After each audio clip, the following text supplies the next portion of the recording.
As far back as I can remember, I always wanted to be a gangster. One of the worst performances of my career, and they never doubted it for a second. We all go a little mad sometimes. I believe there's a hero in all of us that keeps us honest, gives us strength, makes us noble. You just gotta keep living, man.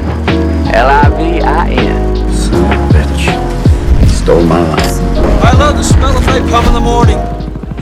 Welcome back to the Shot by Shot podcast. Today, we are not going to be breaking down a film. Instead, we are going to be discussing some of the best directors in history, only they will not be names like Martin Scorsese, Chris Nolan, and Quentin Tarantino, and all of the mainstream names that you hear so often.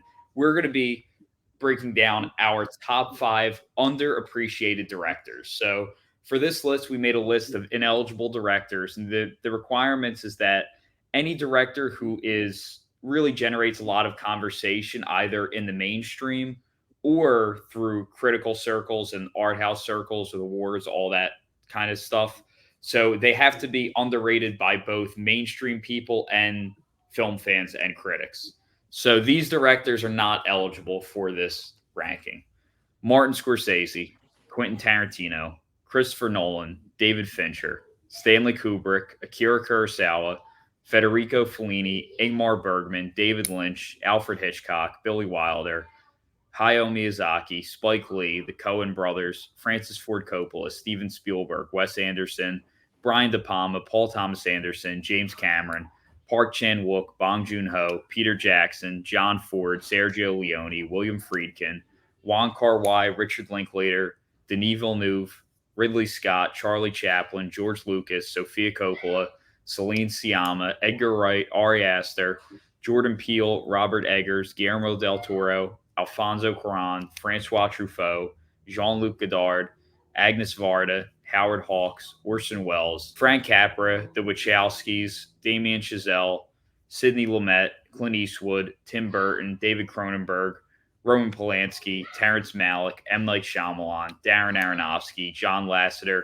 Andrew Stanton, and then the one, the only, the greatest director of all time, Jeff Profit. Those are the names which are ranking list. So we had to pick 5 directors who are not on that list to talk about today. But before we get into that, we have a fun director-driven game that we're going to play to start this off. Shout out to Tyler Whitmore and his Trivia 10. He's got a lot of some really great fun games on there. So you should check out his YouTube for that great series. And we stole his game Ride the Bus, which we're going to open up with today. So we each have a Ride the Bus for each other, where it starts with we get a film and its letterbox score, and we need to guess if it is higher or lower. And basically, I think it's a combined 20 points if you were to get all 4 of them. So who wants to go first? I'll go first. For my director, I picked off the list that we said we can pick for the underrated ones, but I feel like this director's pretty underrated in general for his whole career. So I went for Brian De Palma, which he is 20, 24 this is films. going to be good. And a lot of them are underrated. So I started with I decided to start with probably at least one of his most popular films, Mission Impossible, which is a 3.6 on Letterboxd. I went for Carrie for the second film. Maybe his most popular film. Oh no! Easy. I'm so torn.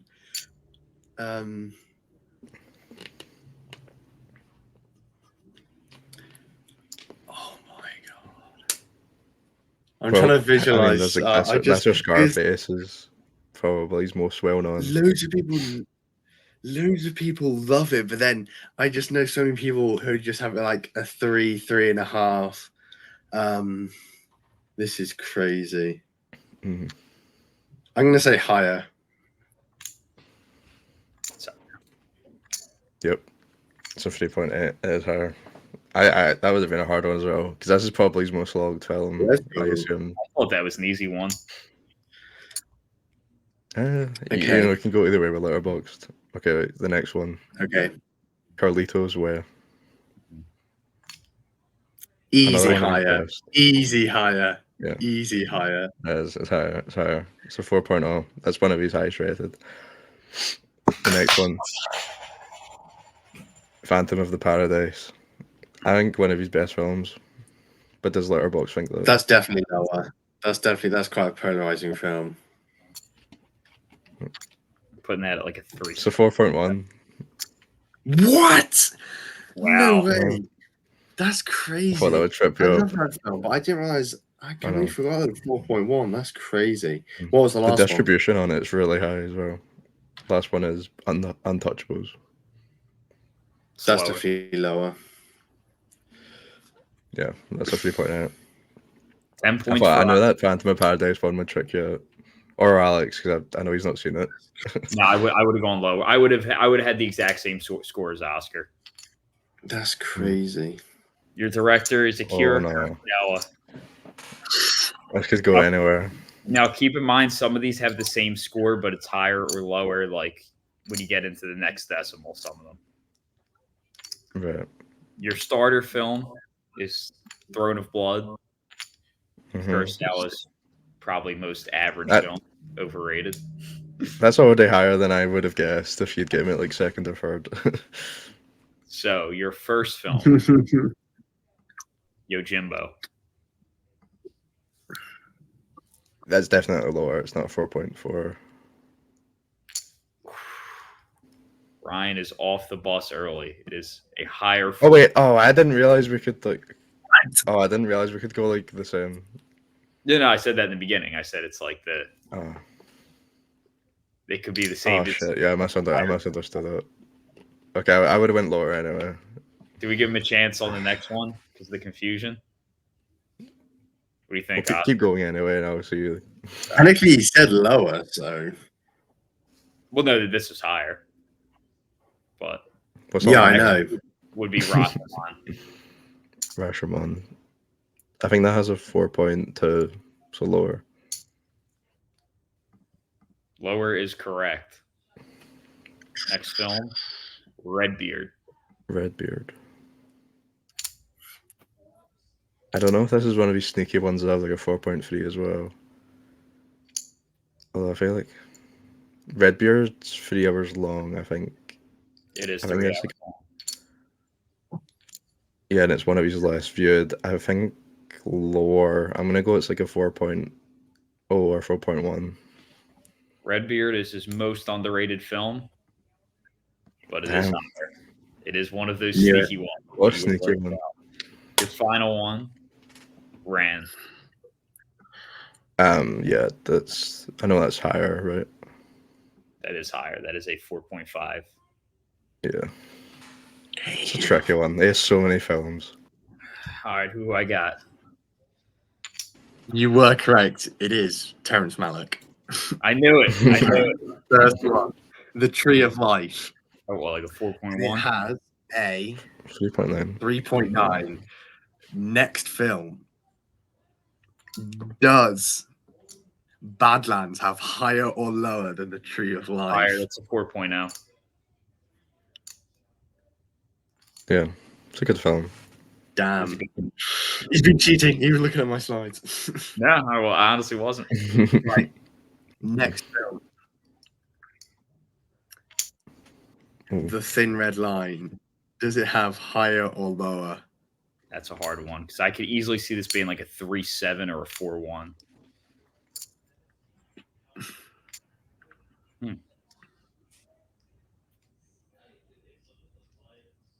This is your number 1 war film of all time, Oscar, right?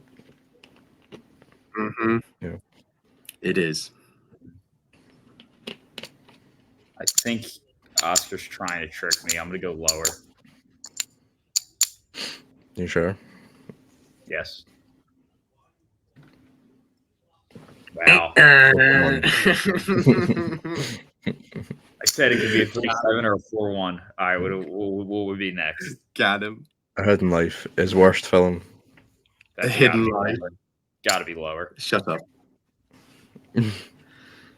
Yep, too high. It is indeed. Shut up, Ryan.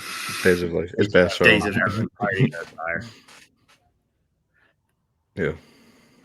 Yeah.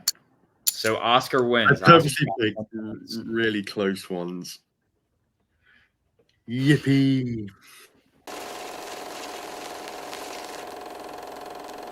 All right. So before we get into our list, do we have any honorable mentions before we get started? I just have two that I was considering that I kicked out towards the end. One was Andrea Arnold, who's a British filmmaker who does these really like small indie movies.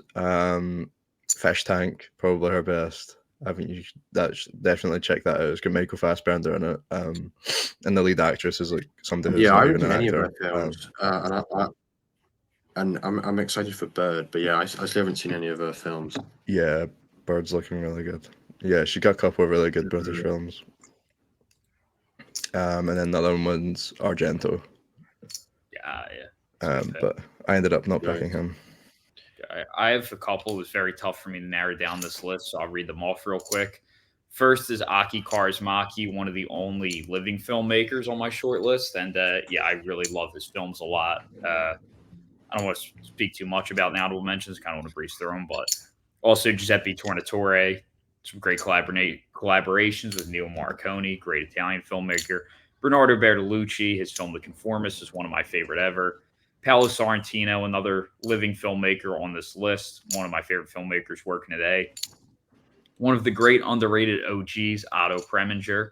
Really love his work a lot and would love to talk about him more. But also Fritz Lang, one of the great pioneers of film, one of the great, so made some of the best films ever, the early eras. Vera Chidalova, Daisy's another one of my favorite films. And Ryusuke Hamaguchi, we've talked about him on our Evil Does Not Exist episode. And then the final one, it really, really hurt me to leave this one off. It was so tough to narrow it to 5, and that is Vittorio De Sica, who, you know, his films like Bicycle Thieves and Yesterday, Today, Tomorrow and Shoe Shine, like he's directed some really great films. He's a director who's had a big influence on me, and it really did hurt me to leave him off of the list. But quickly, before we get into our 5s, we had our listeners submit who they think is the most underrated directors. So we are going to read through these real quick. First one from Trey Arzi said Rob Reiner. I do like Rob Reiner. I think that is a good pick. He's done some very good films. Yeah, he's pretty consistently for the 80s. Yeah, he's a good director. Yeah, he is.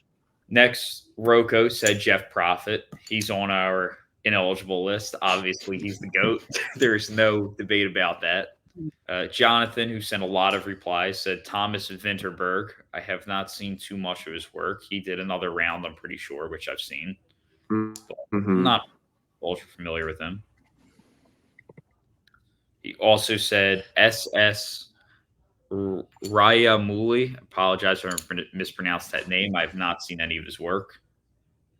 Either of you? I don't think so. No, I don't think so.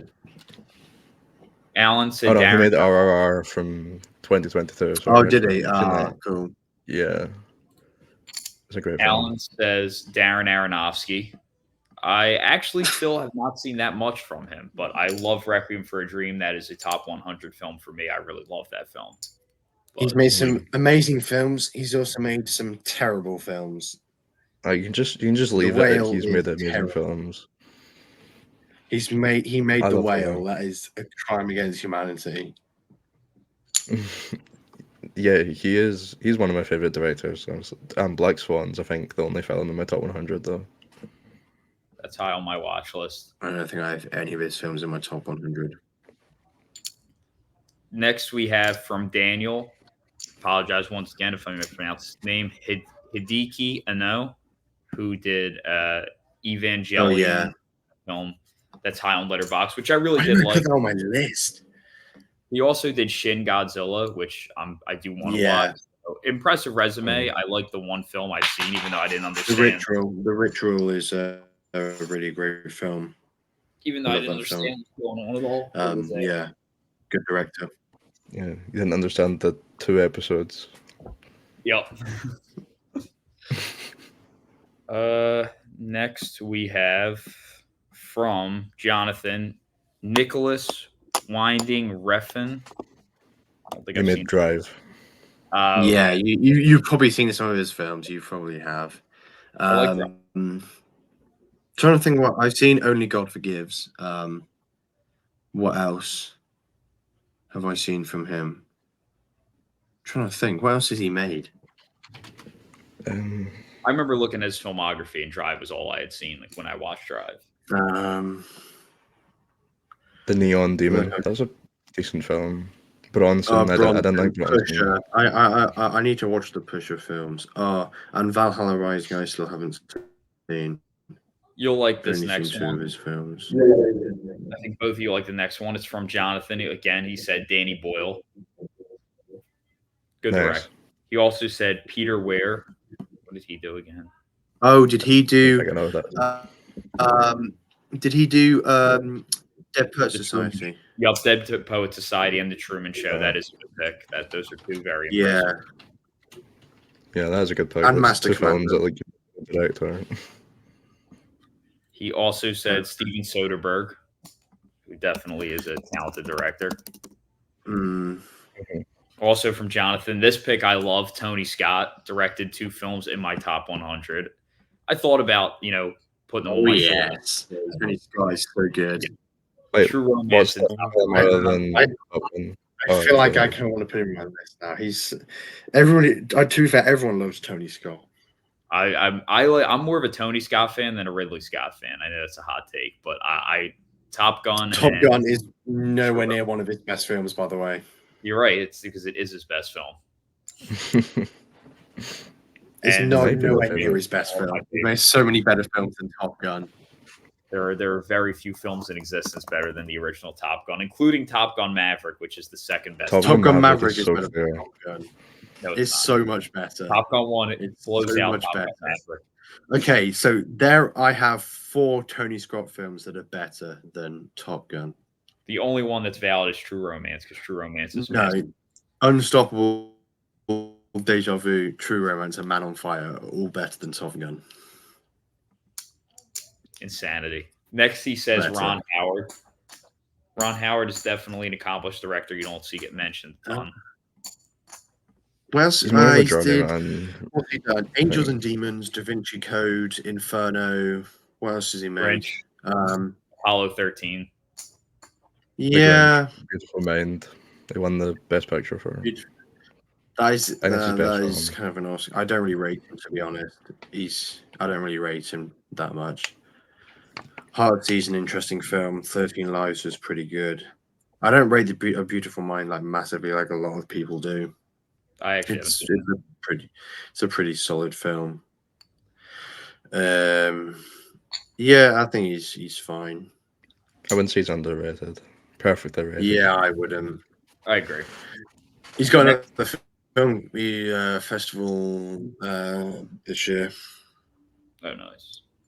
Next, we have another director. I don't think it's coming out this year, but it's getting a festival run. Next, we have a film that is doing phenomenal in the festival run, who has a film that's doing phenomenal in the festival run. Will says Sean Baker. I have not seen anything from him yet because I'm hoping that is criminal. Near me. No, the only reason I haven't seen his films is because I think there's a good chance that the theaters near me rescreen his whole filmography before Anora comes out. That's the only reason I haven't seen anything, because I'm hoping that we get a run of them. But I can already tell he's the type of director who I'm going to really enjoy his work. I could just tell. Oh, yeah, you will. His very first film is just getting a remaster as well. Nice. Yeah. A rerun. Florida Project is like one of the greatest films of the 2010s. I'm very excited to watch that. Next, we have from Egan, Charlie Kaufman. Definitely was not on our short Forbidden list. New York is incredible. He has a hardcore cult following. There's a big people for him. Massive writer. Yeah. Incredible writer, actually. Definitely very talented writer.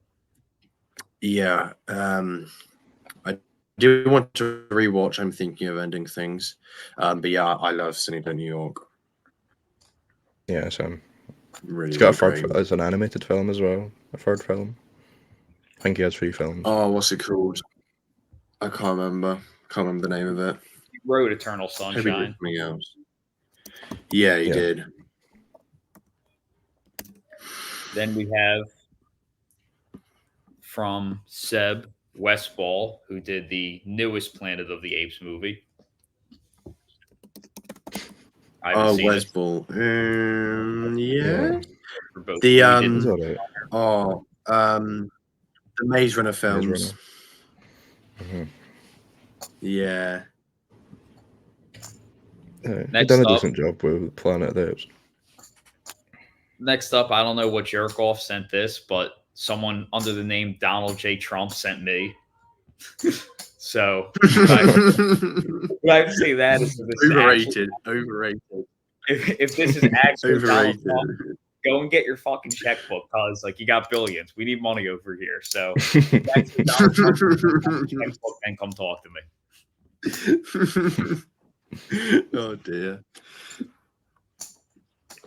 That's Next quite we funny. have from Wonka Glazer, Chris Columbus. I do agree Chris Columbus is very underrated. I actually like that pick a lot. Yeah.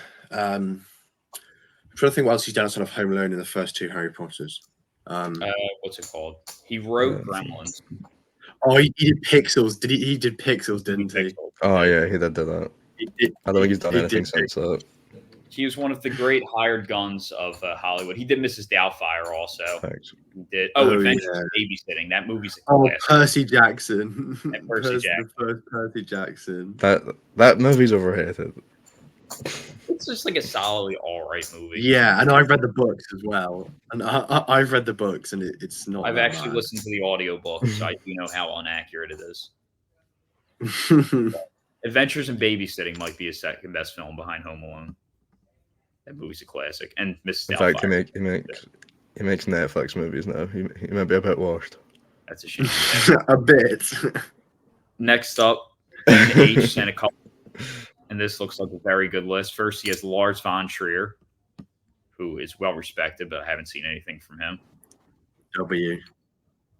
Next Have he says- you really not seen any of his films? That's. No, I haven't. That's I want to. I crazy. just haven't got a chance. I to. think you'd be Next- a bit I need to watch thingy more. on him. What's up? I think you'd be a bit mixed on some of his films. Like I love some of his films, but I also hate some of his films. Yeah. Next, we have Werner Rainer Fassbender. I've seen 3 or 4 of his films, and I think he's a very interesting filmmaker. I think that's a great pick. Super underrated. Did he? That's World on a Wire, isn't it? That one I think haven't I've seen. seen- He did. I've Theory seen World on a Wire, which I thought was incredible. That's the only one of his films I've seen. Yeah, I've seen his trilogy of The Marriage of Maria Braun, Veronica Voss, and Lola. I think that's a great trilogy. And The Marriage of Maria Braun was my favorite one, but very interesting film. There's a couple I've been meaning to watch. The Bitter Tears of Petra von Kant I've been meaning to watch. That And one I wanted to. if my letterbox is going to load, and yeah, Ali Theories the Soul as well. I've heard is really good. Yeah. We had the one you said before that in theaters recently, but I wasn't in the city when it played. I'm sick about it because I really wanted to watch that. Then he says Alan Parker as well. Alan Parker. What did he do? I recognize that name. Is that the Oh, he the did one on Pink. the wall? Yeah. Yeah. And that's a- Oh that's a yeah, great- The Wall. Yeah. I Okay. still have not seen that. great pick. He also done Angel Heart, which is that's like pretty cool, kind of like crime horror movie. With Mickey Rourke, like before he was Midnight on, Express as well. before he changed his face. I don't know if Mickey Rourke is. I don't know if that was because of drugs. If you've ever seen Mickey Rourke No, I in the know. '80s, Alex, he yeah. looks like a different person. No, I have. It's because of a Wait, bike really? crash. Yeah, it's because of a bike crash. His face got reconstructed. Was a big crash. Okay, I was just Okay. hitting him with a stray of like drug abuse. No, yeah, I love Pope of Greenwich Village and Diner, some of his 80s films, and then today he just looks nothing like that. Yeah, but I'm pretty sure he had his face reconstructed. Iron Man 2, wait. That's the only thing I've seen him from, I think. I think Alan Parker is British as well. By the way, I'm wearing this nice hoodie today because here in America we have this beautiful thing called air conditioning. I know my co-host. You have no idea. I am boiling alive in my room right now. I am sweating so badly. That sucks. It is so hot in here. It's not that hot for us. I am boiling so badly, man. Right, I'm actually dying. Next, we have Luis Buñuel, one of the early surreal directors. That's a great pick. And what was the name? Luis Buñuel. Did like I don't even know how you pronounce it, but like On Chien. It's like the film where they razor blade the lady's eye.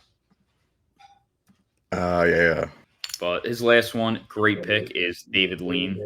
Probably should have been on my list. David Lean is one of the greatest spectacle directors ever. And yeah, honestly, I'm really regretting not putting David Lean on my list now because he's one of the greatest directors of all time. Could be elite tier, criminally underrated. I was honestly thinking that he's kind of snubbed even not being on the banned list, I think. Yeah, honestly, that's insane.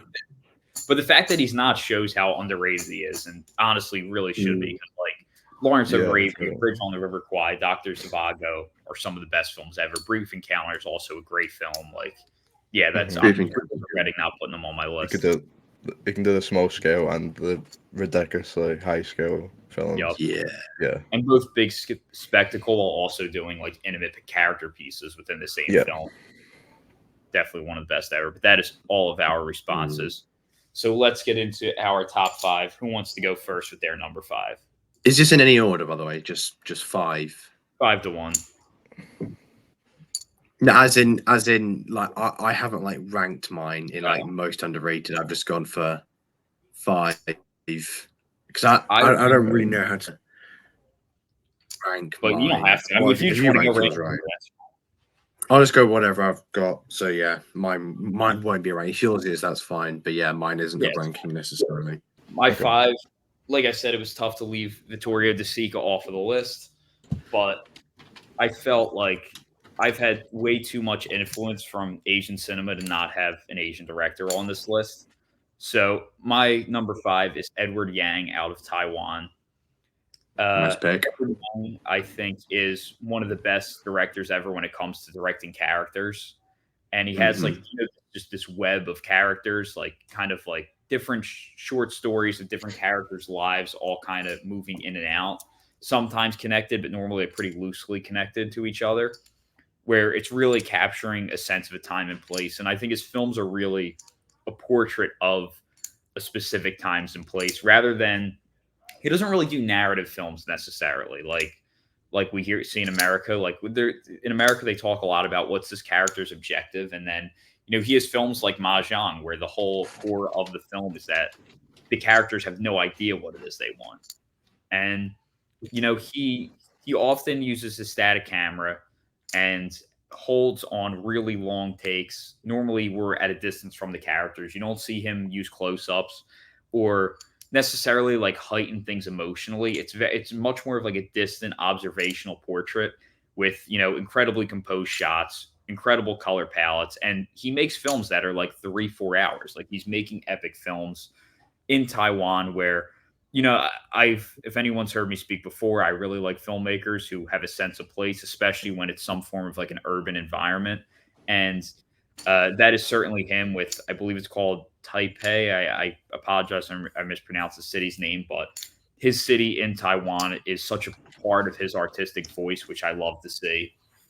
And he really makes films that capture that sense of place so well, with also the kind of like Americanization of Taiwanese culture. Like I definitely have written stuff that deals with like the Americanization of Italian American culture, like living in America, but he really kind of explores that with the Americanization of Taiwan culture, which is so far away.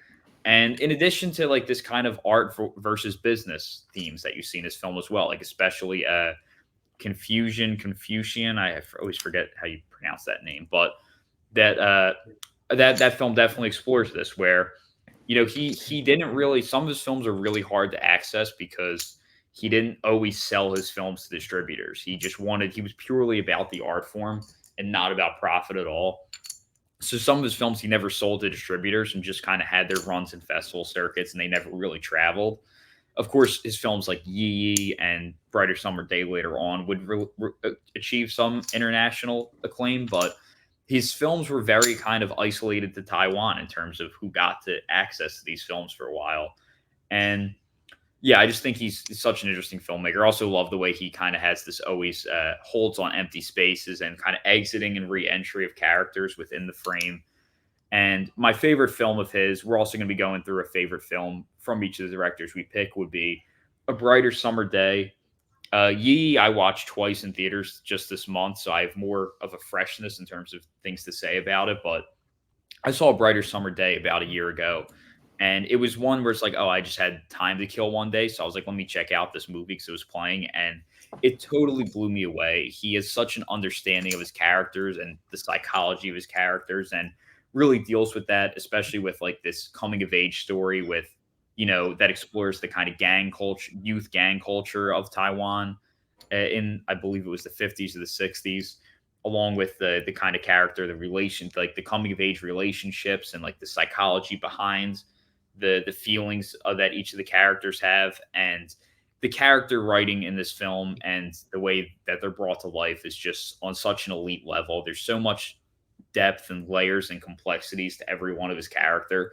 You'll never see a one-dimensional character who's just defined by their objective. These characters have real deep and layered psychology that are very like changing in the moment. And I just think he's one of the most interesting filmmakers of all time. It's a shame he passed away at a young age. I think he had another film or two left in him. But Edward Yang is my number 5. I've never actually seen an Edward Yang movie. Yeah. That's such a good pick. He was close to making my list. Nice. Yeah, I love Brighter Summer's Day and Yi Yi. So good. So good. Yeah, they are. Okay, so for my number 5, I have gone with the Polish director Andrzej Żuławski. A director who is most well known for his film Possession, which has become a big cult classic, and a lot of people love this film. As like a lot of his other films, it's absolutely crazy. But outside of that film, people just really, he's kind of forgotten apart from that film. He has such a wild filmography, and is very, very divisive, as I'm sure Ryan will know, and many other people.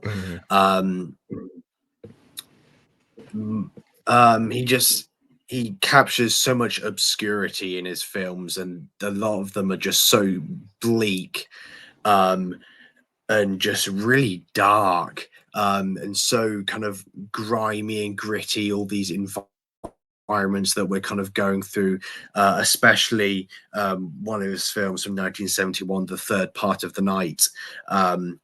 They're so disgusting, and I'm sure Alex has seen Possession. I'm pretty sure you have, Alex. That's not even my favorite film of his, but he kind of got one of my favorite performances out of any actress, out of Isabella Gianni in that film. Yeah. His direction of her is absolutely unbelievable, and she just puts one of my favorite performances ever in that film, and I absolutely love Sam Neill as well. But for me, without a doubt, my favorite film of his is On the Silver Globe, one of my favorite films ever, and a film that I recommend to a lot of people, to their dismay, because I don't think I've recommended it to a single person, and they've given it, and none of them have given a positive score. But yeah, this is a film like his other films. The kind of visual style is, and what's happening is just real insanity. We kind of you were kind of going through these long takes at times, and we're just rushing through crowds and people screaming constantly and delivering these wild monologues that make absolutely no sense to the vast majority of audiences, but he just captures this kind of cosmic world so well, and it's like I said, the production behind this film is absolutely absurd. There's just loads of stories of actors going absolutely insane. There, I know Ryan will know the kind of characters in kind of those massive costumes, the really heavy ones in that film, really took a toll on their mental health.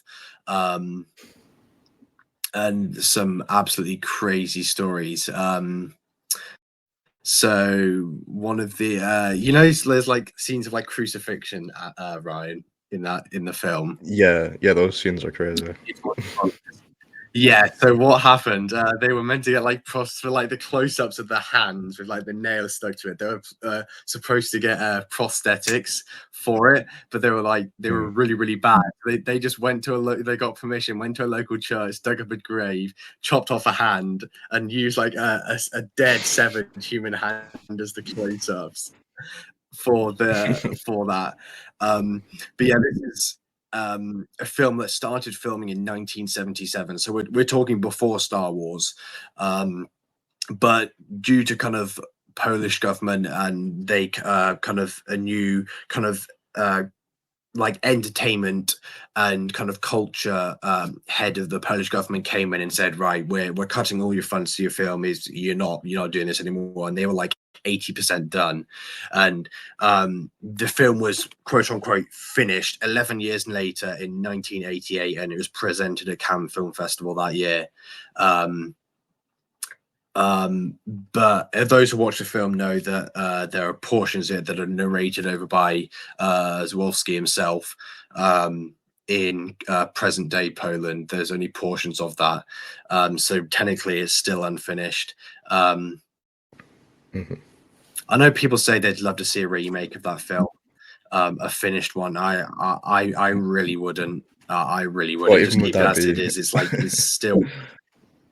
No one else would capture that as well as he did. It's just absurd for its time. It was so good just because of where it was in its time, and just the visual style, just that kind of blue tone it has over it, and just him as a director as a whole, I think is so special. And apart from Possession, I think more people should check out some of his other films, because they are so incredibly unique and one of a kind.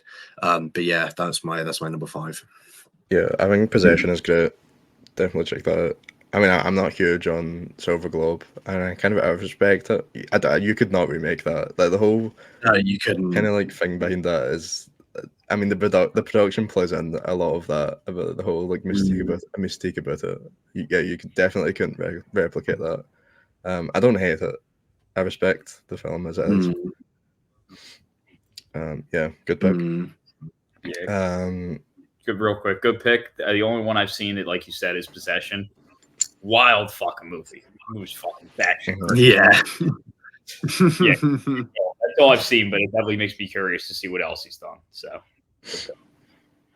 on the Silver Globe is crazy. Right. So yeah, my number 5. I've actually picked someone that we put on the list that we couldn't pick. I had mentioned that I wanted to pick somebody. But I think I can justify this. I feel like they are like, I don't think they should have been on the list. What I could say, there was a few that we could have took out of that. I just didn't want to spoil who it was. And who I've picked is William Friedkin, most known for The Exorcist, of course. That's where most people will know him from. But I'm okay with that. I'm okay with you going off the list. I think outside of The Exorcist, I'd agree. Yeah, exactly. I feel like he has a whole career that people are not aware of really or ever talk about. He also had Best Picture winner with The French Connection in the 70s, but even that I think is a Best Picture winner that nobody really talks about.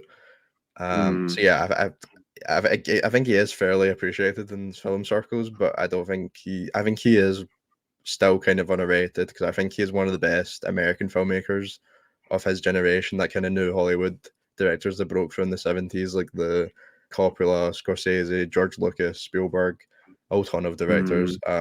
He was a big part of that kind of probably the biggest era in American cinema. However, like a few of them, like De Palma and Coppola, for a large part of their careers, like they have not been getting funding, or were not getting funding. He sadly passed away. Like, was that last year or 2022? That was last year. He passed away. It was last. Was it yeah. This year? For the most No, part, it was he was last not year. getting a lot of funding for these films, and I mean, a lot of those directors ended up resorting to making films outside of the Hollywood system. So often, his films have not really been seen by anybody or even heard of. In Friedkin's case, I think he has a lot of underrated films, even going back to like as far as the 80s, like To Live and Die in LA. That's a film that not many people have seen. But I think it's a phenomenal crime action film. Side note, if you enjoy the way Paris, Texas looks, check that out because it's done by the same cinematographer, Robbie Mueller, and I think he brings the colors of LA to life in that film as well, like he does in Paris, Texas. A great looking film. He also done Sorcerer, like a remake of the French film Wages of Fear, which is in the Letterboxd top 250, but I feel like not a ton of people have seen it, and I really do think I think some of the set pieces in that film are some of the most impressive achievements I've ever seen in any film. The stuff that they managed to get away with practically in that film are incredible. A lot of his best work in the 70s is his best work, like The Exorcist, of course. It's quite possibly the greatest horror movie ever made. And Sorcerer, both films, I think, really making the use of his past as an early documentarian. I think he brings a lot of realism to his films, even though they're very otherworldly, like Sorcerer, when they're going to like the jungle, or The Exorcist, when it is really diving into the kind of like unrealistic like Exorcist stuff, but he still kind of grounds it in realism, and that's one of the things that I think does make him such a unique director. And just really outside of The Exorcist, like we were saying, it's a lot of underrated work. Even stuff like the Guardian, I think, is a really great horror movie. Guardian, good film. Yeah, really some cool great camp horror in that. Stands out really from the rest of his film. Sam Raimi turned it down. Fun fact.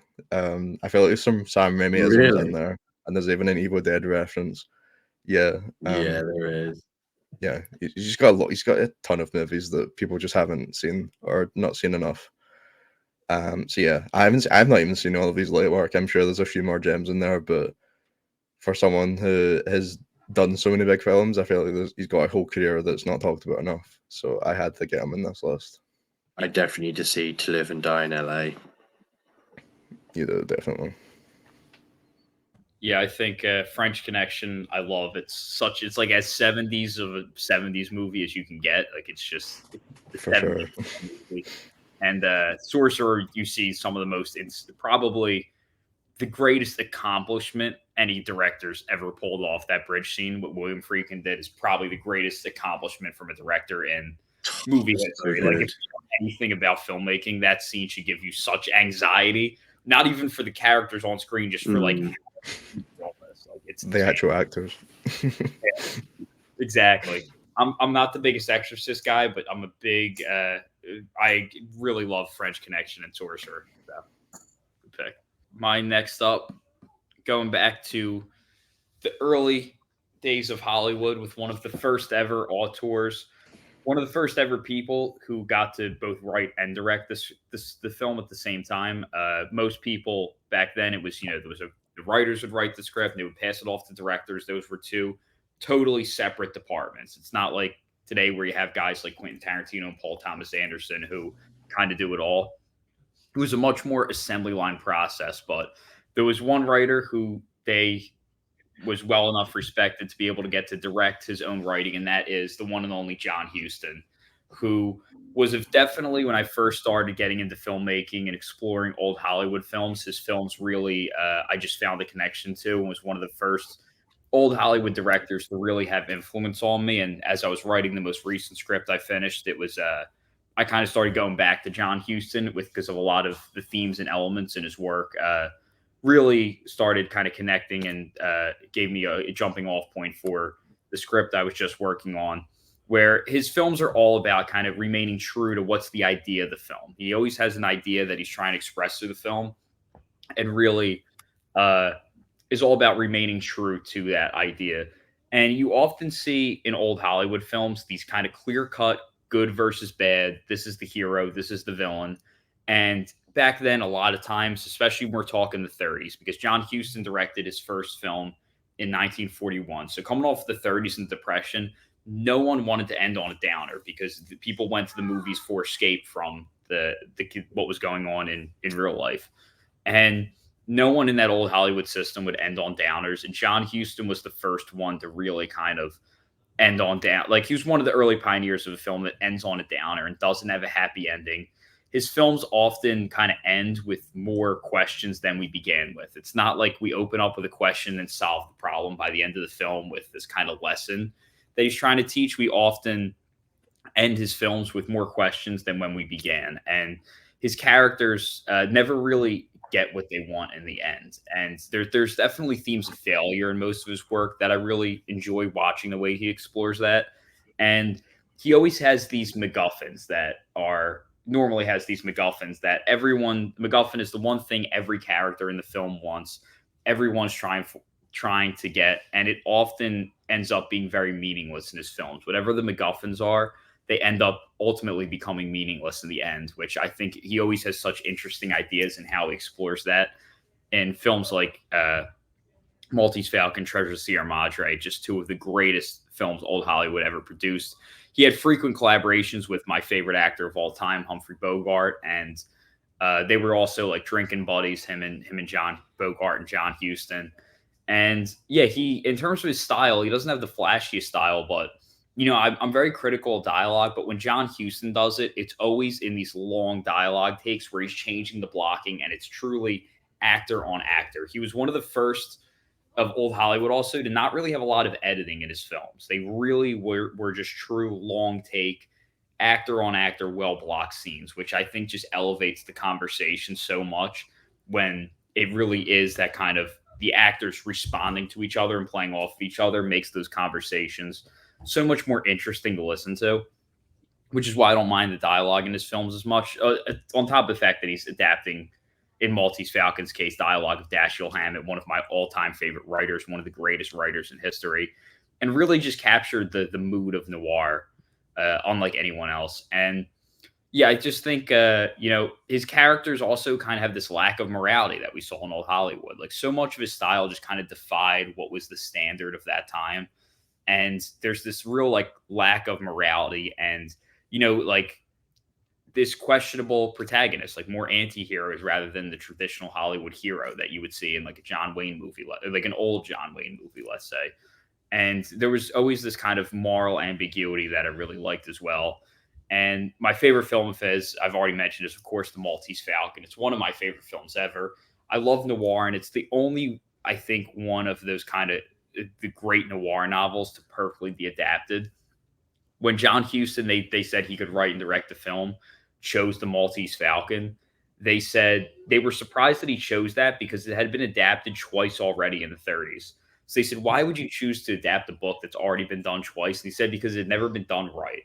And if you see the other adaptations, it's just such like a bad Hollywood ripoff of what those novels are. And he captured the mood, the aesthetic, the spirit of Dashiell Hammett, one of the greatest writers ever. He captured the mood and spirit of his novels so perfectly. And it's just a perfect noir movie. Everything that makes noir great is present here. And he also was an early pioneer of like this high contrast lighting with like heavy shadows and like dark blacks with bright whites. Like, he was one of the first to really experiment with the black and white color palette in that way, rather than the evenly lit, more gray looking films that you saw in the 30s. And, he also has characters like you see in Maltese Falcon who they'll emotionally want something and desire it and then walk away from what it is that they love. And I think that's just another great, really interesting element of, you also see this in films like The Asphalt Jungle. Like, he just is really good at this kind of emotional complexity within his characters as well.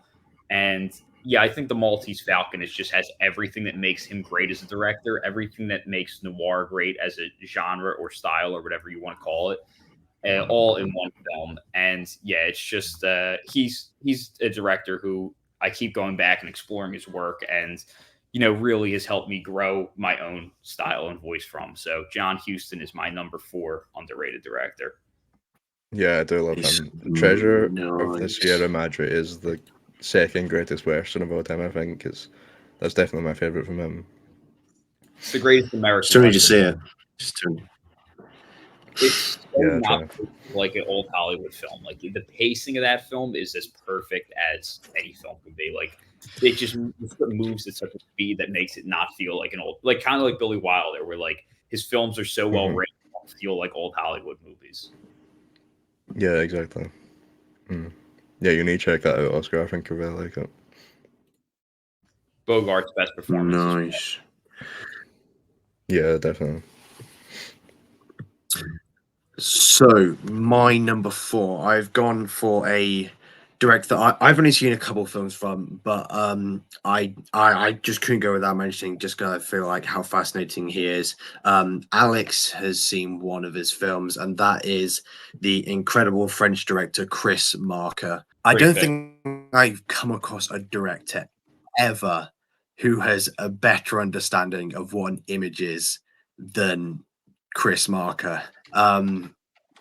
My first encounter with him was with the quite possibly my favorite short film ever made, which is Le Jetty. It's about 28 minutes long, and it's just a collection of still images about time travel. It is a perfect exploration of past, present, and future, love life, depression, with this kind of apocalyptic feel, and it's 28 minutes long, and like I said, it's just still images, and it's kind of unexplainable how kind of this film kind of makes you feel. There's such an array of like images you see in this film, and that kind of goes on to what the other film I've seen for him, which is Sans Soleil. Probably my favorite documentary ever. And this is a documentary about where a woman like narrates over videos and sequences of kind of world traveling around the world, and we just explore so many cultures. And he kind of across both the things, it's almost alien like, the way he kind of puts us in like the perspective of each of his films. And he's almost changed documentary filmmaking with Sans Soleil, and I've loved explored over the past couple of weeks to seeing kind of what documentaries can be, because I think like documentaries themselves, they're like such an underrated kind of type of film, in the way like most people see like documentaries, you get David Attenborough and things like that, but documentary filmmaking at its best is genuinely unbelievable. I've seen Grizzly Man and F of Fake in the past couple of weeks, and those are kind of examples, but I think Sans Soleil just stands above that. And I will absolutely be watching more of his films, because just the way he makes you feel, and watching these is just like nothing I've ever seen before. And just more people like both these films I've mentioned, they're highly rated films. So they kind of what we're going through is not necessarily like the films themselves, like they have high ratings. It's just people just haven't heard, like the general audience just haven't heard of these directors necessarily, and these films. So we're just trying to kind of get those out there. But very kind of few logs on Letterboxd as well, both less than, I'm pretty sure, like around 50k each. But Chris Marker's just unbelievable. I didn't even know who that was. I'm aware of like Le Jetty. Yeah, I'm aware that's a very influential short film. But I've not seen any of his work. Yeah, if I had seen more of his films, there's a good chance he would end up on my list. I love filmmakers who just really love to experiment in what we can do with the craft and the different ways that just the medium of the moving image or just film as a whole can be used. And Chris Marker is one of them who's just so interested in experimenting with the way that we tell stories or the way we create an experience with cinema. And he's definitely one of the most interesting directors. I think in terms of the French New Wave, doesn't get talked about enough. And I think if I've seen more of his films, there's a good chance he can end up on my list. That's a great pick. Mm-hmm. Next on my list is a late addition, because Alex said that we could suddenly add him and remove him from the banned list, and that would be Masaaki Kobayashi, who is without a doubt one of the greatest filmmakers to ever live. He's a Japanese director. If you've not seen any of his Mm. work, most of his films are the late 50s to the 60s. He's not got a huge filmography. He's a bit like Kurosawa, where most of his movies are in the samurai genre. Again, his filmography is nowhere near the same quantity as Kurosawa, but I do think even his best work is just as good. And I think he does, particularly with Letterboxd, get the kind of acclaim that he does deserve with those films. A lot of these films are on the top 250. I think 6 of them now, with the recent edition of Kwaidan. So the films aren't like unknown or anything, but I don't think they've been seen by enough people, or he generally isn't really brought up in conversations. So I think it really was right to kind of bring him into this list. Yeah, he's a bit different from Kurosawa. I think a lot of his films, although still in like the same kind of genre, his films are kind of constant kind of critiques of Japan, their tradition, samurai tradition, a bunch of different stuff. I think his choreography for these samurai films is amazing. Something you don't really see often in Kurosawa's films outside of like large scale fights. You don't really get the small scale intimate stuff that you see in like Harakiri. I think everybody's felt familiar with Harakiri now, with it being the #1 film on Letterboxd. But although I don't think a lot of these films have got enough praise as they really do. And Harakiri's got 100k logs. I think that's his most films. So it really needs to be seen by more people. It'd be way more. It's only like 130. Yeah. People are still scared about the Human Condition trilogy as well, just because of how long it is. For sure, yeah. He's created some of my favorite films of all time, including, of course, Harakiri. Possibly the greatest critique of Japanese samurai tradition in all the film. Kwaidan. There's an argument to be there for the best looking film ever made. It's similarly structured to Kurosawa's Dreams, if you've seen that, where it's kind of split up into different tales and really embraces its like surrealist elements. Ridiculously good film. One of the best horror movies ever made. To Samurai the Rebellion. I know Alex has seen that. Is an even lesser known of his films, which again is another fantastic analysis of kind of samurai tradition, featuring Toshiro Mifune, probably one of the greatest actors of all time, definitely. Yeah, that's a really, really underrated film from him, even though it's still in the top 250. But yeah, like Oscar was saying, his masterpiece lies with the Human Condition trilogy, I think. Kaji, played by Tetsuya Nakade, who is another one of the people with the most impressive filmographies of all time in Japanese cinema. This trilogy it's actually crazy, his filmography. It's absurd. It is. It's a ridiculously good trilogy. Like you said, it's a bit daunting with it one time, I think. I mean, it's at the top of the 250 for so long, and it still has 20k logs on like each of them, which I think it kind of is that runtime stopping people from checking it out. But it really is one of the greatest trilogies of all time. I think I'd have it like 3 all time. So yeah, he just had to be on this list. I don't know how he isn't like on the level of Kurosawa in terms of critically acclaimed directors. Yeah, he's just ridiculously good. Yeah, the only reason Kobayashi's not on my list is because I knew that he would be on both of yours, so I wanted to kind of change it up a bit. But he's one of the true elite tier directors of all time. Like, he's easily up there with people like Kurosawa, Bergman, and Fellini. We talk about just like the greats of the craft of cinema. Like, he has multiple films that are considered masterpieces for a reason. Multiple films on Sight and Sound. He has the #1 film on Letterboxd for a reason. Harakiri, not much needs to be said. If that was an American film, we talk about it as one of the great classics, one of the most iconic, one of those films that you say, like, oh, you haven't seen that film? Like, if it was American, that's the way we would talk about it, because the screenplay is one of the best ever written. And Samurai Rebellion was the first one I saw from him, starring my second favorite actor of all time, which is Toshiro Mifune. And yeah, that's just a true masterpiece, a critique of samurai tradition culture, like Ryan talked about, and some great, excellent fight choreography. It's just a masterpiece of film. So great pick. My next pick is a great director for anyone who is a fan of Tom Cruise and loves to give him praise for doing his own stunts, because no one did more insane shit than this man. And that is the one and only actor, director, producer, all of the above, Buster Keaton. One of the great comedic filmmakers and stars of the early pioneering Hollywood era, from the very invention of the film camera through the 1920s. And he really is such a reminder of what the 20s was before the oppression of the 30s, where, he came in at a time where, like, it was just a new art form and discovery. Like, film started as a magic trick, and then they realized that they can tell stories and create an audience experience with it. And he comes from a time where there was no formula, there was no kind of a science to it. It was just like, hey, we got this new invention called the camera. Like, what can we do with this?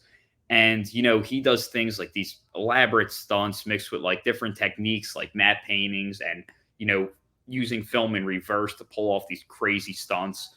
And, he just was always experimenting with what you could do with this new art form. And I think the fact that he never survived the Hollywood era, the Hollywood studio system era, says so much about him as an artist, because coming off of the 20s, big money investors started realizing, like, hey, this is something we can make a profit and a business out of, which led to the studio system's rise in the 30s, and then later the Hays Code, which limited a lot of what was allowed to be done in film.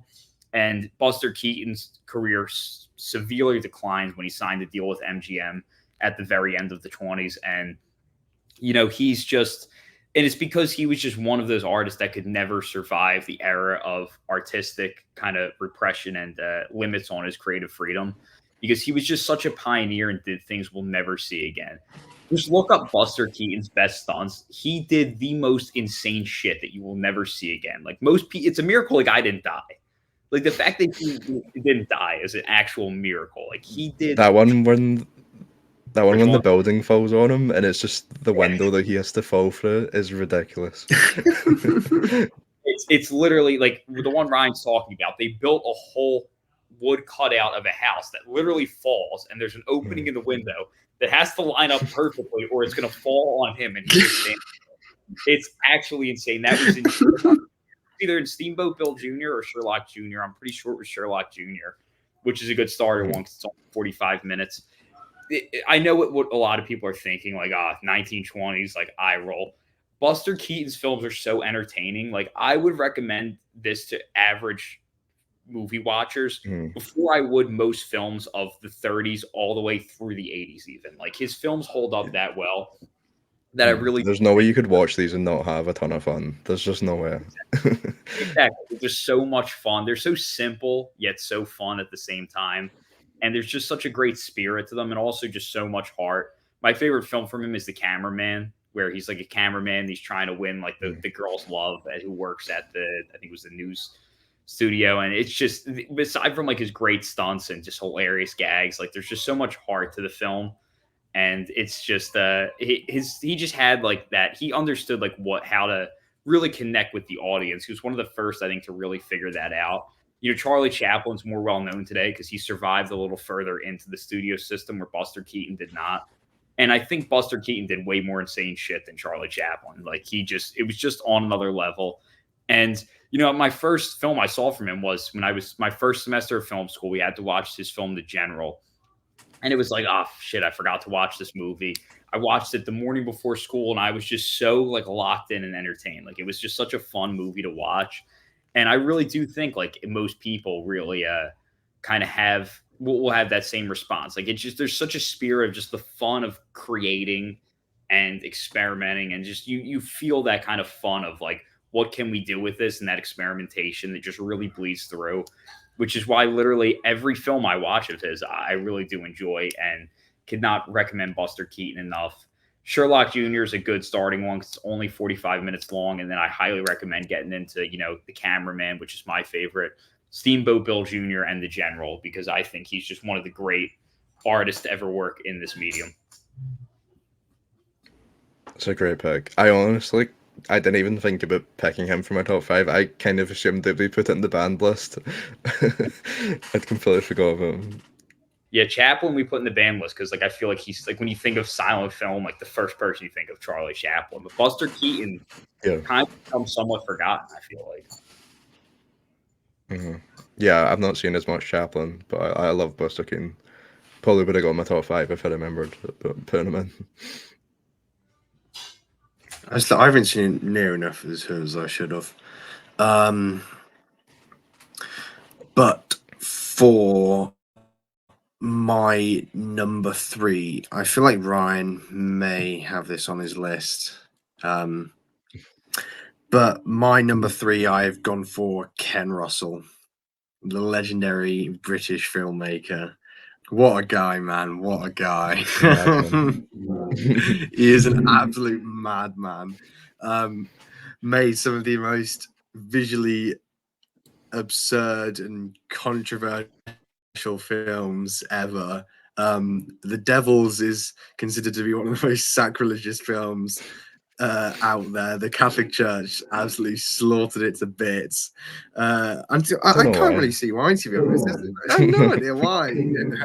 It is just absolutely crazy. Just from the massive sets in that film, just towering above everything. Some of the wide angle shots are absurd. Just the characters are so stupid, and the events that take place. Like, I don't even know what to say. I don't want to spoil it because it's just so crazy. And the camera work and the editing in those sequences just makes it that much better. But yeah, I love directors that just have just not scared to push the boundaries of anything. And he just does not care one bit. The main guy in the Devils is like this guy. He's like the greatest mustache of all time, and he just crazy fit. But a great character. And then, of course, we go to my favorite film of his, one of my favorite films of all time, and that is Altered States. Unbelievable exploration of human consciousness, like nothing else, just nothing. I made in 1980. I don't know how it hasn't become like more of a staple. And it feels like one of those films that should have. The visual style is so hellish and dreamlike, and it's like sequences reminiscent of the like Stargate sequence in 2001 near the end of that film, and just I think it's William Hurt's acting debut, and he puts in it absolutely. I'm pretty sure it was his debut. Forgive me if I'm wrong. Someone correct me, but he's unbelievable in that film. It's ridiculously emotional for how experimental the film is, especially the ending. I think the ending is unbelievable. Some of the visual effects for 1980 are crazy. I just love the visual style of any way that he goes for. A film that I will never ever tire of watching. Even can just endlessly watch it and just get so much joy out of what I'm seeing on screen. It's just one of those films, and I know you watched one of his other films today, Ryan.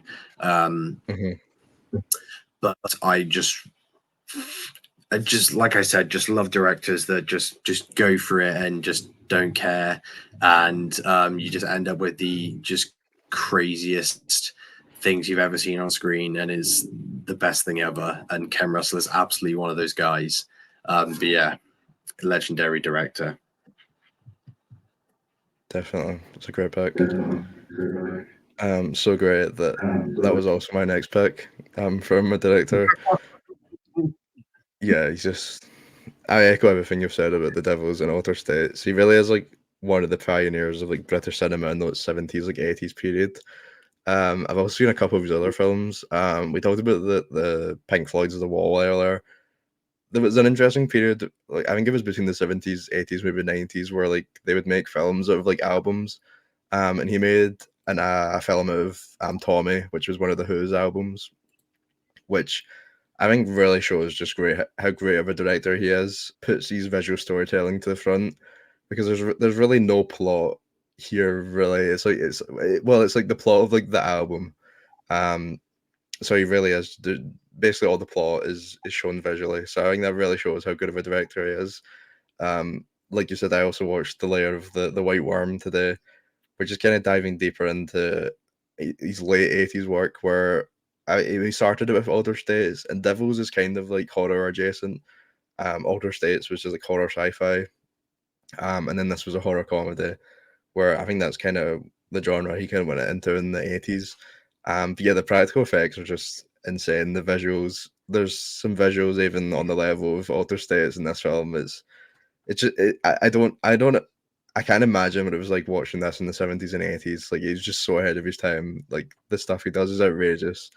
Again, in this film, he's also doing stuff that would really upset the church, very much. So yeah, I think that's so funny. he's such a controversial director for like all the stuff that he was doing with the church and how sexual his films were.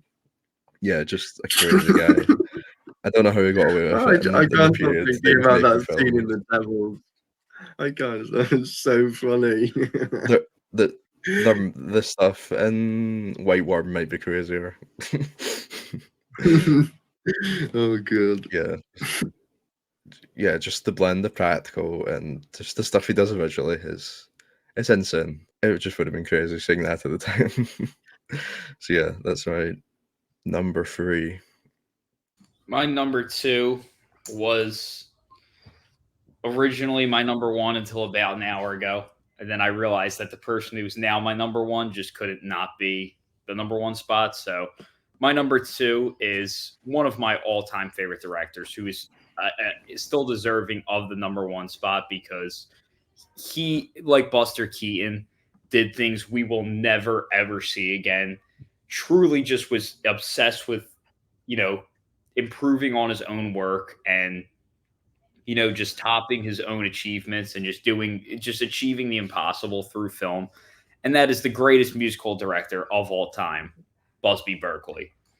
Busby Berkeley, most musicals were, of course, started with the stage where, we're in the audience looking at the musical numbers, which were, of course, very elaborate, difficult to pull off.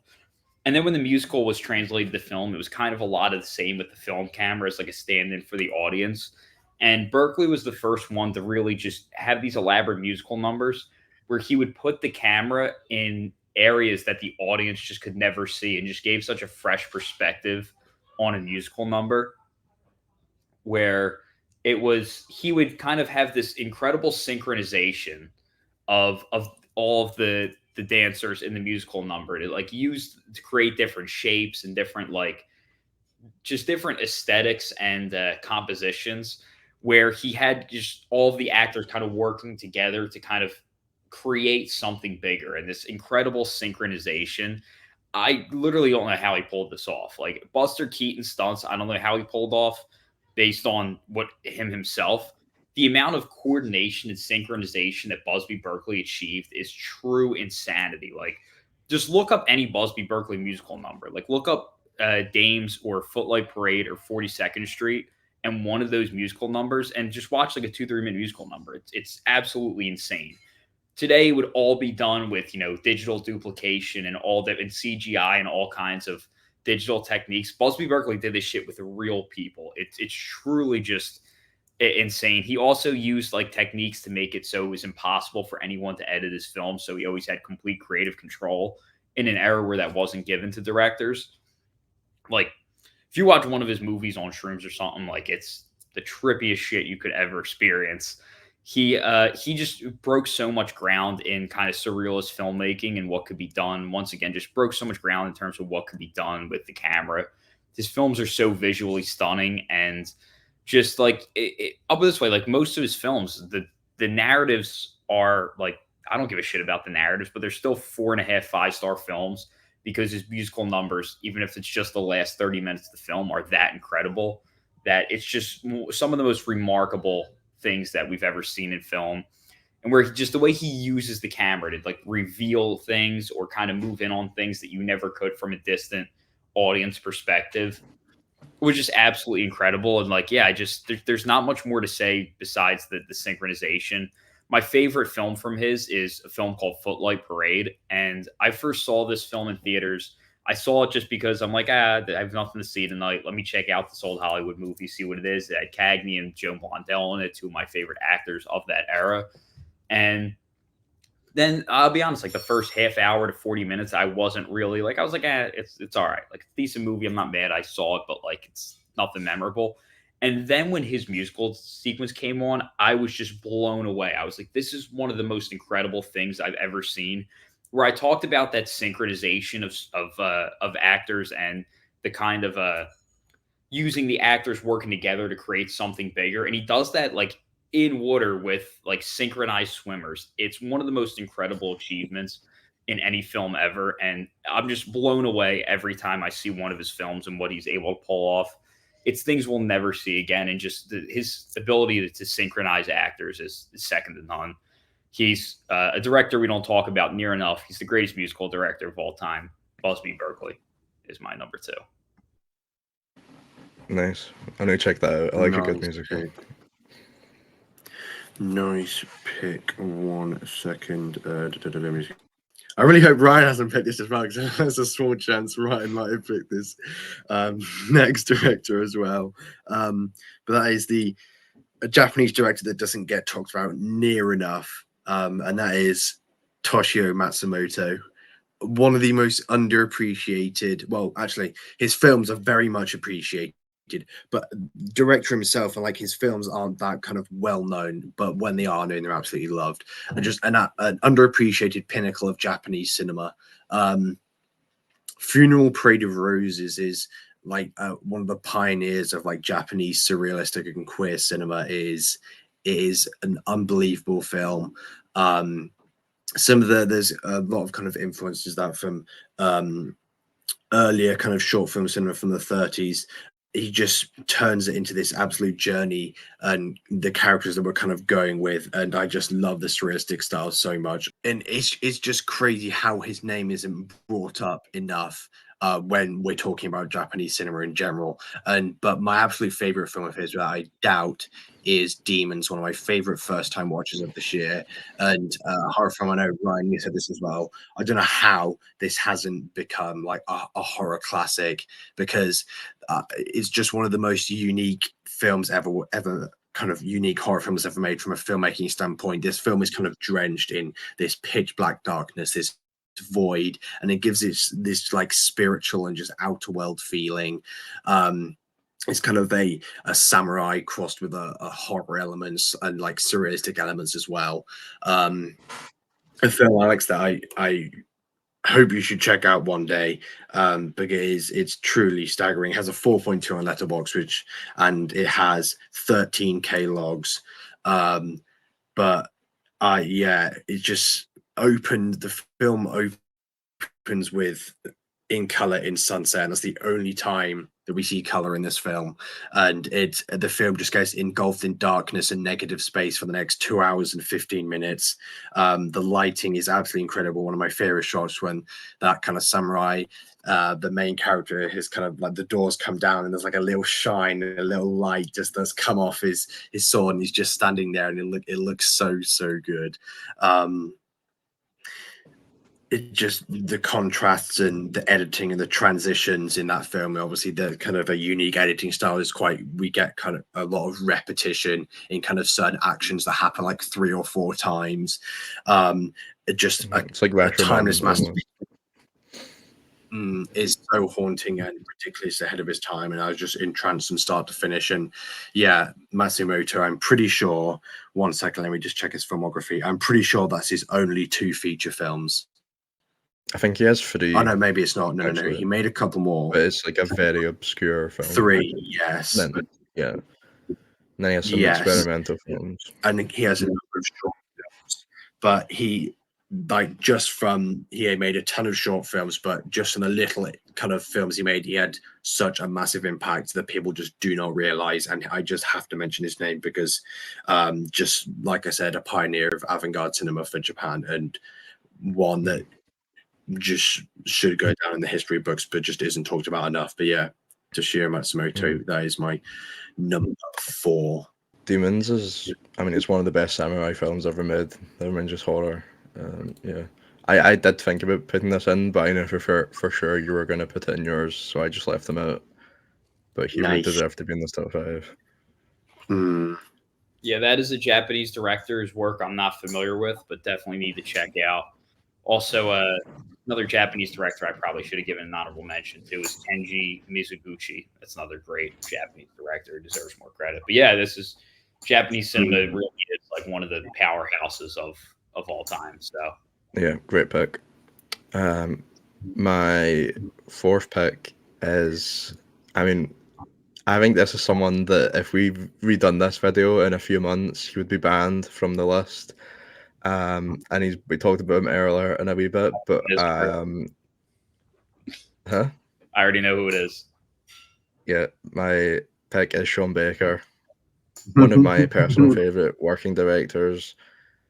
Obviously, I think Sean Baker's like a well-known name, especially with the growing popularity of Florida Project, which is fully deserved. It's one of the best films of the 2010s, one of my favorite films ever. However, I think people view him as a kind of youngish filmmaker, myself included until quite recently. I couldn't believe that he would. Alex, are you familiar with Sean Baker at all? Have you seen him? Like, no. Do you know what he looks like? Yeah, I think so. I mean, yeah. What age would you think he is? 30s. Yep. He looks 30. He's actually 53. Holy shit! And I couldn't believe it when I noticed this. It's crazy. Months ago. I know. I know he looks 30. For a while. Like it's crazy. So he does look 30. Yeah, he looks so good for his age. But it makes sense once you dive deeper into his filmography because this man's been doing it for like a good 20 years now. He really is unlike anybody I've ever seen. The way he captures like communities, individuals, in really like the purest way possible. A lot of his films are centered around, at least in his newer films, it's like sex workers usually. His early films were mostly centered around illegal immigrants, and it creates this very like human objective look at life where there really is like no good guys or bad guys, and it results in some of the most beautiful films really I've ever seen. Pretty much all these films are made with pennies as well, which makes them even more impressive. Florida Project's his highest, which is on 2 million. Red Rocket was $1 million. From 2021, his most recent film, and that was mostly just getting the rights to one of the songs used in it. Also, most of the times, the actors are just normal people, and he still gets like Oscar-worthy performances out of them. He's usually working with cheap equipment. Like some of his early films, like they're honestly kind of hard to get into at first because of how like low quality they are. They're like just like digital camcorders, like his very early on ones. But he still manages to get those like that emotional kind of sense to him like through in those. He shot a film on an iPhone, and then he's moved to the 35mm recently, which his film's like absolutely amazing on that. So I'm glad he has made that shift, although his digital and iPhone stuff was really impressive. But no matter what his tools are, I think he manages to create these really like emotional films that always really bring you in and get really connected to the characters. He's also a director who writes, edits his own films, and he was a cinematographer as well for a couple of the very early on ones. Just really impressive stuff from him. If you're a fan of Florida Project, which I know is his most popular film, please check out like some of his earlier stuff like Scarlet, Takeout, Prince of Broadway. Like they really are incredible pieces of indie filmmaking. Incredibly low budget, but they're still very effective. And I can't wait for Anora, where hopefully this will be when he gets all of the award recognition. Best Picture, Best Director, Best Actress. I hope so. I really hope so. It's coming. It's coming. Yeah. That is my number 2, Sean Baker. Yeah, I really do think that once I get to watch his filmography, he's going to become one of my favorites. Like everything I hear about him, everything you just said, like it's just the formula for a director whose work I'm really going to enjoy. And that's the only reason I haven't seen his stuff is because I'm very confident. I'm just really hoping that one of my local theaters is going to do a series on him before Nora. Like they do a couple director series a year, and he just seems like the perfect candidate for it. So I'm really hoping we get at least a couple in theaters. So the holdout will be worth it. But I'm just super excited to check out his stuff. I really am. Yeah, I hope you do. Yeah, you love him, I think. You really need to see him. Palme d'Or winner now as well. There's so many great reasons for them to do a rerun of his movies. Alex, who is your number 1? My number 1 is I couldn't not have him be my number one, like I said, because he is definitely one of the most influential directors on my own style, my own artistic voice. I have just so much connection with his work, and he explores so many things that I've always had interest in exploring, along with his, the way he brings them to life. I just find so interesting, and that is Michelangelo Antonioni. My number one spot is going to a director who uses very little music in his work, and it's so rare that I connect with the work of a director who does not really use music much. And because I think music is the most powerful art form, and he really reminds us that the other most powerful art form is just purely the image, and his images just have such a striking power to them. I always say, like, the job of a film is not always to tell a story, but to create the job of art as a whole, first and foremost, is to create an emotional response. You don't look at a painting and you can create the story around it, but you don't always expect the story from a painting, but you expect it to move you in some way. And I view film mostly the same way, where the film should create some level of emotional response. And he's just the truest every frame as a painting director. He doesn't really cut very much or do much editing, kind of like John Huston, where he composes his image with such precision. And he even once said that his films are about nothing with precision. They're not really ever plot movies. There aren't these hardcore narrative plots. An example would be a film like La Ventura, where there is an objective and a plot that just kind of slowly just floats away and disappears as the film progresses. But he has these just strikingly powerful images that are composed to just such precision. You'll see similar compositions from other directors at times, and it just doesn't hit the same or feel the same. He'll like tweak the angle or the blocking in just the subtlest of ways that makes just such a difference. He knows how to use every area of the frame. And, when you look at a painting, you don't get this kind of internal understanding that we always do with a film, where whether it's voiceover or through the characters saying what they feel or through music, we kind of get a good idea of the character's subjective state. And Antonioni's films, really like a painting, keep us very removed from that. Some people find his films to be very cold, which I certainly understand, and I'll touch on why I think it's the correct feeling for his films. But there definitely is a level of separation between us and the characters. But there's also such a psychology to the characters and the way they're doing what they're doing. He doesn't, give us voiceover or have the characters really say what it is they're feeling. But we really just see the way that psychology bleeds out from their interior into their exterior.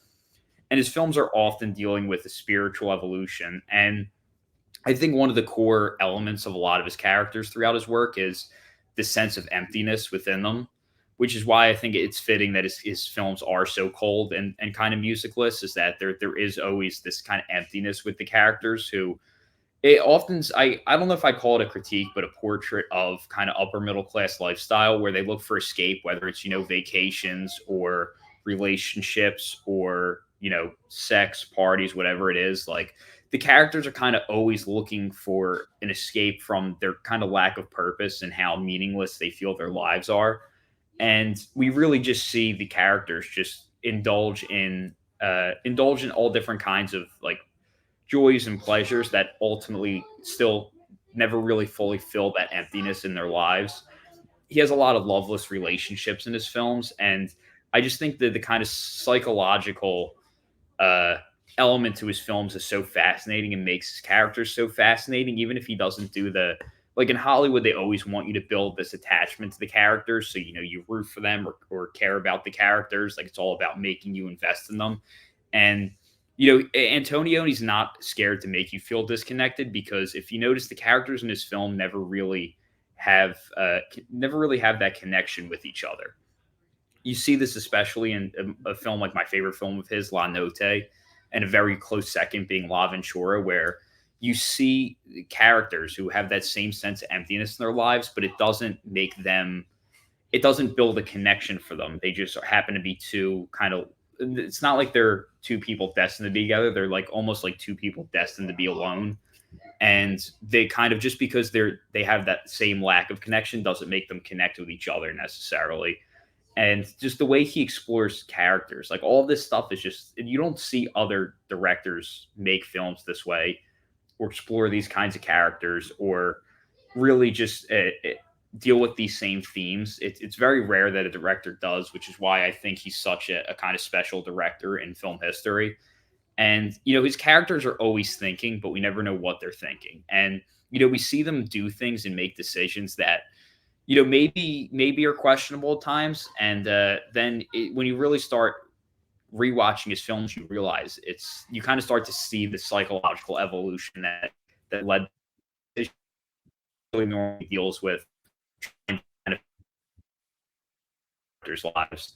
And he also, in addition to all of that, is really so great using architecture and the world around the characters to reflect their internal state. He definitely does this in Love and Shore. One of the most notable would be Red Desert, which is set in the background of like this real industrial factory. And the way he uses, like I really in my own stuff really like to use the environment and the world around the characters to kind of reflect their internal state, and kind of like painting. Antonioni's probably best ever at doing that. The only other director who I think really is such a true craftsman there on his level would be Wong Kar-wai, who frequently credits Antonioni as his favorite directors, and all of the things that I mentioned are things you, for the most part, see Wong Kar-wai explore as well as Antonioni. I see so many similarities in their work, even though Kar-wai is an emotionally charged, music-heavy director versus Antonioni's colder, more static and distant approach to his films. But I just think that the way he uses the environment and the world around the characters to reflect their internal state, he does so brilliantly and subtly. But he's just such a precise craftsman in every area of film, not scared to, challenge his audience a bit. So Michelangelo Antonioni has had such a huge effect on me and my own career and artistic voice. So he is undebatably my number one. Nice. Good pick. Very close to making my list. For me, for my last pick, I have gone for a more modern filmmaker. I feel like all my other ones aren't necessarily. But I've gone for Bertrand Bonello, who at the moment made my favorite film of the year so far, which is The Beast. I just think, like, obviously, kind of, I feel like The Beast might be people's first experiences with his film, even though it isn't even, like, I know some people have seen it, but not even a lot of people have seen it. I still feel like more people need to be watching it. But outside of that, I think he just takes so many risks and kind of starts to genre bend so many films that, unlike kind of a lot of modern filmmakers are doing, and it's absolutely absurd. My first kind of encounter with him was with a film called House of Tolerance, which centers around a brothel. And kind of at first glance, like synopsis and kind of if you've gone genres on Letterboxd and stuff, it just feels like a normal drama. It is absolutely not. It is genuinely feels like it's turning into a horror film at some moments. And I think that's just what I love, the way he kind of starts to kind of bend and twist these ideas that kind of might always be there, but he kind of turns them into these kind of darker themes and really, really hammers home some incredible kind of thematic nuance, especially in House of Tolerance, where we kind of explore kind of freedom of kind of one's body, and there are some incredibly kind of dark sequences in that film that are quite gory that will take you really, really off guard. There's this kind of in sense of entrapment in that film. He uses like really, really nice tiny frame shots, and there's a lot of these static headshots of the film with like tiny little movements, and nearly all of the compositions are really asymmetric. So there's something really uncanny about his kind of shot selection in that film, which is so good. And that is absolutely the same with The Beast for me. Definitely just the best everything so far this year. Performances, cinematography, direction, just absolutely insane. The aspect ratio changes in that film are used so well and so perfectly, which I know in other films it isn't, but this is a perfect kind of visual style of how to use an aspect ratio. The direction in The Beast, you kind of get these really long takes, and it's very kind of Lynch and Cronenberg inspired as well. And it's kind of this massive kind of epic, like century spanning story of exploration of fear and emotions, like human emotions. And I said it, I think it's one of the most riveting kind of explorations of that since Blade Runner. He not necessarily reminds me of Bergman, but I think he's one of those directors that just absolutely gets 110% out of every single one of his actors, no matter who is being cast. The House of Tolerance, that ensemble is an incredible array of performances, from their mannerisms, the way he directs them is genuinely just fantastic. And like I said, his visual storytelling, we kind of there's in particular in House of Tolerance, there's this kind of motif of wine glasses. At kind of the start of the film, they're kind of using them to sing, and then by the end they just turn into screechers. But yeah, for me, just absolutely one of the most underappreciated modern directors outside of The Beast, and he's made a number of other films. Nocturama is another one that I've seen of his, not on the level of House of Tolerance and The Beast, but a very, very risky film, especially considering the subject matter and the fact that it's set in France. But I won't say anything else. It's an interesting film. But yeah, House of Tolerance and The Beast, two of my favorites from his and two of my favorite first-time watch of the year. But yeah, more people need to see House of Tolerance. That has got so little logs. Both of them have, actually. The Beast has had its theatrical release, and it still only has 48k logs, and House of Tolerance has 20k logs. That came out in 2011. The Beast still only has 48k logs. That's criminal. But yeah, I absolutely love him as a director, and will definitely be keeping an eye out for everything he makes. But yeah, really, really love him. Yeah, I love The Beast from this year, so I definitely need to check out some of his other work. Yeah, I'm excited to watch it. I texted my friend Grant, who's a programmer at the theater, that says they're getting it, but he said like they just have no idea when. So I might just have to cave and watch it at home. But it's definitely, both of you have been hyping it up, so I'm very excited to check it out. And I cannot imagine who Ryan's number one is going to be. I have absolutely no clue. It's not who you think it's going to be. I thought that was quite a boring pick. So I think he should have been banned. I think he's thinking Sam Raimi. I think he should have been on the banned list. I'm going for a very early director in Hollywood. Well, you brought up Buster Keaton. I feel like him and Chaplin are at least the most well-known names, but I feel like my last pick, F.W. Murnau, is a extremely influential German director from the silent era. It kind of rose during that German Expressionism movement, where he definitely is most notably known film is his adaptation of Bram Stoker's Dracula with Nosferatu in 1922. One of the most influential horror films ever made, leading up to kind of the popularization of the Dracula character, which is probably the most remade film of all time at this point. So it's definitely one of the most influential just films ever made.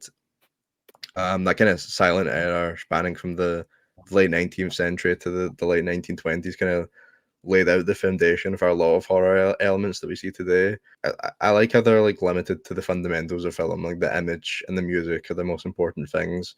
And that really allows horror to kind of flourish in these films, especially with filmmakers like Murnau, who are heavily experimenting with their visual storytelling to create the atmosphere and kind of suspense that you see in movies like Nosferatu.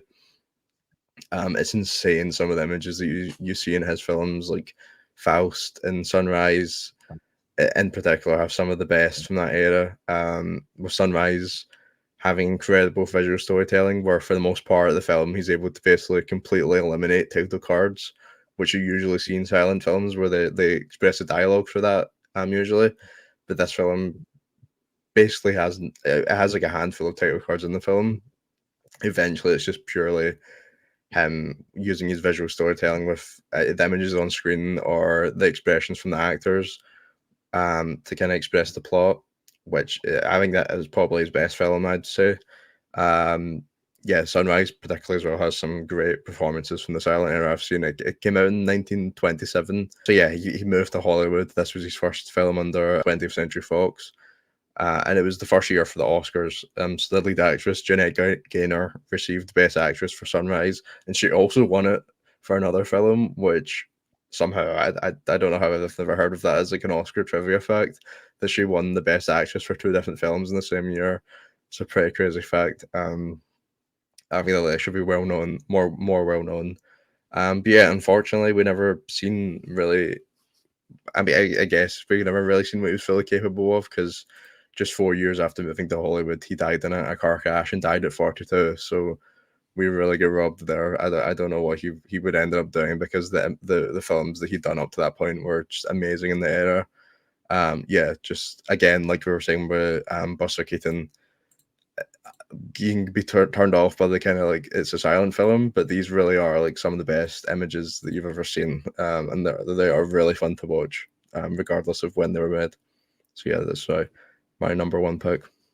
Congrats, you have made me very angry with myself, because he should have been on my list. How could I have forgotten to mention one of the greatest directors in history? F.W. Murnau is the greatest silent film director. He's just a brilliant artistic pioneer, and he was like the first to really kind of use the image to express the internal feelings of the characters. Like the dissolve around walking through traffic sequence of Sunrise is just one of the greatest cinematic techniques I've ever seen in my life. And he was one of the first to really tell the actors not what to do, but what to think, to really kind of express the psychology of the actors. And if he didn't die so young, he unfortunately passed away very young. We never really got to see him, what he would have done in the talkie era, because he really didn't live into very much of it. But I think we would talk about him like John Ford and Howard Hawks and like those early pioneers. He's just one of the greatest early storytellers, and someone who the entire art form owes a lot to, because he's just such an incredible pioneer. I'm so mad I didn't think of him. Great pick. 100%. Yeah. Those were some of the best performances I've seen from a silent film. I think they were so good. I love the scene as well where he's like, the whole plot is like he meets another woman, and she's trying to convince him to kill his wife. And then there's like the dissolves of the woman like appearing around his mind, like thinking about her. I really love that shot as well. Yeah, but that shot of the city is unreal as well. Yeah, Sunrise. I think one honourable mention that I'd have is Chantal Ackerman. Oh, dude, I meant to fucking put her in my honorable mention. That's fun. So no, like I'm pretty sure I had her written down. But yeah, great honorable mention. Another director who very much understands what an image is. Absolutely. Chantal Ackerman was a fucking savage. She wasn't scared to do anything. She didn't care about plot, character. You care about the character. She didn't care if the audience was bored. She did the most, like, no director would have the balls to do this stuff of any director. She was an absolute savage. But yeah, great picks. Great picks. All right, that is our top 5 underappreciated directors. But we would love to know, who are your who do you think are some of the most underappreciated directors in history? Please let us know in the comments. We have a link to the question sheet in our description, where you can ask us questions to be featured on the next episode. Like, subscribe, all that stuff. And thank you for watching.